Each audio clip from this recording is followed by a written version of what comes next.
Happy Purim. Happy Purim. So I was speaking to my daughter Henya, and she's telling me she's in Tzvat, and there are explosions right on top of her.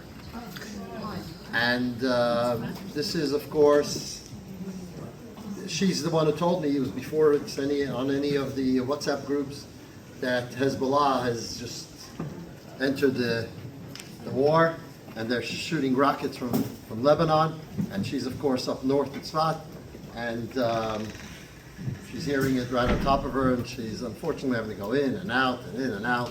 Today they was there for an hour at 1 o'clock in the morning. It's, there's little things. It's not easy to sleep. It'll be hard for them to celebrate Purim as normal. But we could celebrate, and we'll need to celebrate for them. But it got me thinking to an interesting point, and that is this. Tonight, it's Purim entering into Shushan Purim. And why do we have Shushan Purim? Because Esther asks Achashverosh.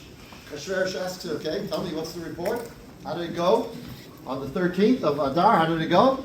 Well, 75,000 enemies of the Jewish people were killed all over the kingdom. And in Shushan, 500. No? What else do you want? I want in Shushan, tomorrow, they should be able to do what they did today as well. Tomorrow, they should be able to do what they did today as well. So he says, okay, good. And the next day, they fought again, and there were 300 killed the next day. So what's this about? Why didn't they get rid of all the enemies on the one day? Everywhere in the world they did. Only in Shushan they didn't. And the reason is very simple. This was the stronghold of Haman. Shushan was where Haman had all his people, all his Yorshim, all those who inherited him. And because of that, because that's where all those who inherited him were, many of them, according to some of the commentaries, were hiding the first day. They figured, let's wait it out one day, and then we'll come back, and we'll ultimately fulfill Haman's desires in the destruction of the Jewish people. Indeed, the Rebbe says, he asked the question that why couldn't one day of a holiday is enough? Whenever a regular Purim would be enough. Why do we need to have 2 days of Purim? In Shushan Purim. So the Rebbe says that we wouldn't even have 1 day of a holiday if we didn't get rid of the enemies on the second day. Like when Shaul HaMelech, King Shaul, was told to get rid of Amalek, he left Agag. And that night Agag had the chance to be with a woman, and she had a baby. And that baby ultimately became the progenitor of Haman.